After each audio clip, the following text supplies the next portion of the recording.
2 weeks ago, I started a cold email campaign that booked me 3 meetings the first day. And I'm not kidding. I sent out less than 300 emails and booked 3 meetings. The campaign isn't finished and it already helped me collect more than $1,000. And there are still potential clients that I will talk to next week. So this number is bound to increase. Now, I'm not saying this to brag or flex. It would be pretty sad to try and prop my image up by saying that I made $1,000. The reason I'm sharing this is to prove that the tactics I use in cold email actually work. And I'll share these tactics with you in 5, 10, or however many minutes this video takes. So turn off any distractions, get a notepad, and get ready to learn. Because this won't be your average cold email course video where I tell you use the quick question subject line and compliment your prospects' work at their company. No, I won't share this poo-poo advice and I won't even give you the fish. Instead, I'll teach you how to catch it. So let's begin.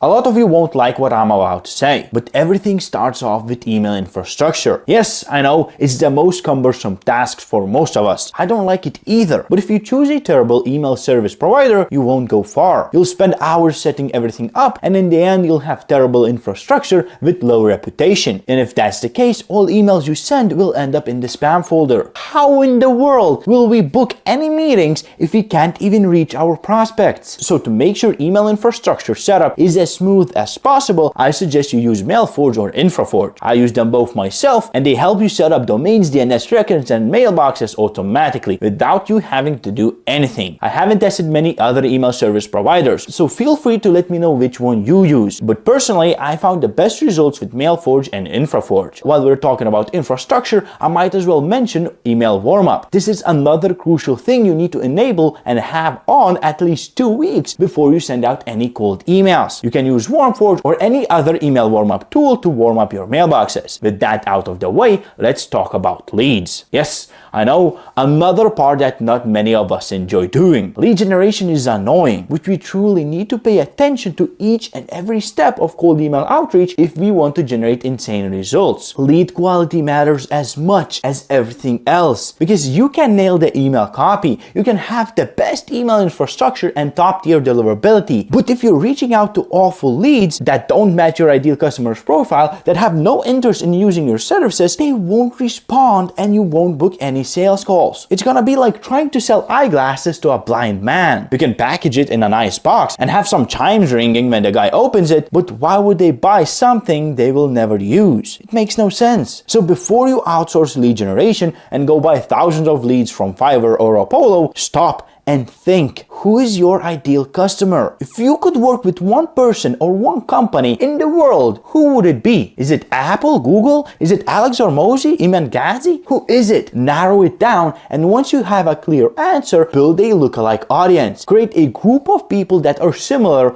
to your ideal customer. Only then you can start generating leads, scraping names, enriching them, searching for emails, and validating them. That's how you get a quality list that you're sure will benefit from your services. And if the people on this list see the value, they will reply. They will have no other choice but to reply. Now you may be thinking, where do I find those leads? Well, I won't tell you. Not because I'm greedy or trying to gatekeep information, but because I don't know. Different type of leads hang out in different type of places. Crypto bros are on Twitter, sales managers are on LinkedIn, SaaS companies are on Product Hunt. You know your ideal customer's profile the best, much better than I do. So it's your job to find where they lurk. Be like a hunter. Where would you hide if you were the lead? That's where you search. Like I said in the beginning of the video, I won't give you a fish. Instead, I'll teach you how to catch it. So I won't share an exact lead generation strategy. I have plenty of videos around that. Instead, I'm giving you the blueprint on how to figure out where your leads hide. This way, instead of giving you a fish that you might not even like, you learn how to catch a fish and have food for a lifetime. So now you know where your leads are, or in other words, how to catch the fish. The next thing is to optimize your fishing so you could catch as many fishes as possible. And this of course depends on many things. Where you fish, what bait you use, the lure, everything. If you're trying to fish for bass, you won't use bait made for trout. would you? Of course not. Now, where am I going with this? You guessed it, the email copy. Writing email copy is like fishing. You're sitting in a boat surrounded by schools of fishes. Your job is to hook them so you could bring them home. Same with cold email. Your email should get your prospect to talk to you, basically hooking them in. But instead of bait and lures, we're using personalization and relevant offers. Here's what people do most of the time. They personalize the email to all of the prospects right away by using silly compliments with custom variables or mentioning their niche. Basically, terrible way to personalize cold emails. Or they don't personalize them at all. You know how it feels to your prospect? Your prospect sees this. Hey, nice hair. Please buy my product. It's terrible. Imagine you got this message. Would you waste 15 minutes to hop on a call with whoever sent it to you? Or would you push the email to spam? I think the answer is clear. That's why I want to tell you how to write an email that your prospect will enjoy reading. And no, I won't give you an email template. Again, I'm teaching you how to fish. I'm not force feeding you a fish. It will be better in the long run. Trust me. So I compiled a couple of tricks that will turn your email from spam to beautiful offers. Just like I did to generate a 5% reply rate with 70% of those replies being positive. So first, put your prospect first. Just like in the example I gave you, look at everything from your prospect's perspective. You wouldn't like to receive a pitch, sales email, right? You wouldn't give a stranger 15 minutes of your time to hop on a call where you know you'll get pitched. Same goes with your prospects. Your lead's first thought of you is that you're a crook who's after their money. It's true, and don't take it personally. Cold email is full of scammers and phishing emails. It's natural that everyone you reach out to is suspicious about your email. So by taking that into consideration, you'll write the best email you have ever written. The first point, looking at everything from your prospect's POV, will solve most of the problems you face right now. I could stop the video right now and you would easily double or even triple your results, but I won't leave just yet. Let me go a little bit more in depth and share exactly what putting your prospect first means. This means that your whole email copy should be built around your prospect. Icebreaker should speak directly to your prospect. The offer should be screaming value to your lead. The CTA should take into account everything about your prospect. Meaning every time you send an email, it's like reaching out to a king, to a president. You're not putting your wallet first. Your goal is no longer to increase the numbers you see on your Stripe account. No, your goal has shifted. Now your goal is to help your prospect. While all of this sounds backwards,